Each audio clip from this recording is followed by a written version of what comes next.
कशी आश्रयाची पब्लिक. आज माझ्या ताईचा होता बोर्डाचा पेपर. बिचारी तिला बघा फोकस करते मी चांगली. हा हिचाच पेपर होता आज. म्हटलं चांगलं टिक्के लाव. म्हटलं जर पेपर चांगला नाही आला ना तर तू घरात यायचं नाही. तिला वॉर्निंग दिली होती मम्मीनी चांगला पेपर सोडून यायचा म्हणून. हे बघा बाहेर रोडावर सामान बघते, घरात नाही बघायचं येतं का माहिती.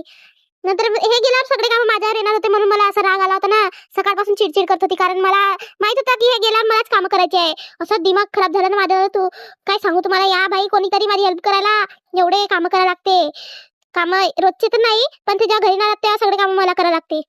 हा ते वेगळी गोष्ट आहे की मी राजस्थानला गेली तिने केले होते ते मोठी आहे ते करून घेते. मी लहान आहे ना. जाऊ द्या. नंतर हा प्लीज यार लवकर लवकर माझे 1000 फॉलोअर्स कंप्लीट करून द्या. त्यानंतर मी आयफोन घेणार आहे कारण हे ब्लर ब्लर दिसते ना यार तर चांगलं नाही दिसत. नंतर चला आपले काम आपण कंटिन्यू करू कारण ते आज साक्षी तर काही येणार नाही. बघा किती पसारा पडू नये बाई. इग्नोर करा थोडासा प्लीज. असं वाटलं ना हे ब्लँकेट घेऊन सरळ झोपून द्यावं. जर कोणी बघितलं ना तर मला अजून शिवा पडणार. तर म्हटलं झोपणं बेकार आहे. म्हटलं पूर्ण काम केले. पूर्ण काम कुठे गेले बाई. अजून बाकीचे अजून थांबा ते अजून तुम्हाला दाखवते बघा. मतलब ताई रहमकर थोडीशी लवकर येऊन द्या घरी. नंतर तुम्हाला माझ्या हातचा डोसा बनवून चालते. थांबा लाईट लावू द्या. बघा डोसा काय सुंदर डोसा बनवते ना. जर तुम्ही खाऊन बघितलं ना तर दुसऱ्यांदा कधी खाणार नाही. एवढा चांगला डोसा बनवते मी बाई. नंतर एवढे कामं केले तुम्ही बघितले मी किती कामं केले हानामारीचे. भूक लागली म्हणून किचन मध्ये गेली. हा किचन मध्ये जा लागते भूक लागल्यावर. नाही कोणी हॉटेलमध्ये बनतात पण आम्ही नाही. बघा तुम्हाला दाखवते मी. याच्यानंतर छोटासा पिल्लू होता. पिल्लू कसा कासोचा. कुठे कासोचा पिल्लू. तो मोठा होता 2-3 वर्षाचा. त्या दिवशी मला चावला असता तो. आता जास्तच कम्फर्टेबल झाला आमच्या घरामध्ये तर आता डायरेक्ट चावायला धावतो बाई. यासारखा एखाद्या असं हात पकडतो ना काय खतरनाक. सोडणार नाही. जर मला हात पकडला सोडणार नाही तो. नंतर संध्याकाळी झोपून उठली.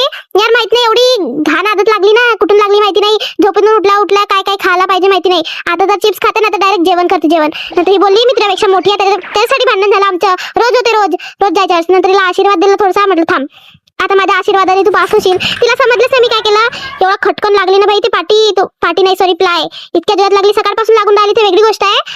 माहिती नाही काय झालं सकाळपासून. आता पायरीवरून पडली असती मी जर लक्ष नसतं तर. नंतर पथक मध्ये आली. पथक मध्ये बाई इतके मच्छर होते ना. एकामेकाच्या डोक्यावर बघत होता आम्ही. मच्छर होते म्हणून आपल्या डोक्याचे बघा आधी. नंतर हे बघा नेवार सोडायला मला किती वेळ लागतो. 1-2 तास ते बघा बाहुबली. आमच्या पथक मधले आम्ही लोक सगळे. नंतर 2 तास नंतर घरी आली बाई. पाय दुखत होते एवढे काय सांगू तुम्हाला. इतके पाय दुखले ना. आता दुखणार घरी सांगितलं तर उद्यापासून पाठवणार नाही. बघा आमच्या घरी येत आहे तर तुम्हाला आधी कपड्याचा सामना करावा लागेल. नंतर आमच्या घरात एंट्री होणार. बाई भूक लागली होती मला. म्हटलं साक्षीने काय बनवलं बघू द्या आधी. म्हटलं साक्षीने जर काही बनवलं नसेल तर बघ आता गेली तू थांब मम्मीला सांगतो म्हटलं कारण मम्मी आज बाहेर गेली होती. आज साक्षीच्या हाती जेवण खावं लागलं. पाय दुखत होता बाई काय सांगू तुम्हाला. नंतर जेवायला घेतलं. जेवायला बघत होती. बघा हिने काहीतरी बनवून ठेवलं होतं घरी कोणी नव्हतं म्हणून कांदे टमाटर टाकून ठेवलं होतं. सँडविच होतं वाटते. तर खायला घेतलं. बघा कसं बनवलं उलटी येत होतं मला. असं करून उलटी येत होती ना. तर तिने ऐकलं ना हा व्हिडिओ बघितला तर मला फार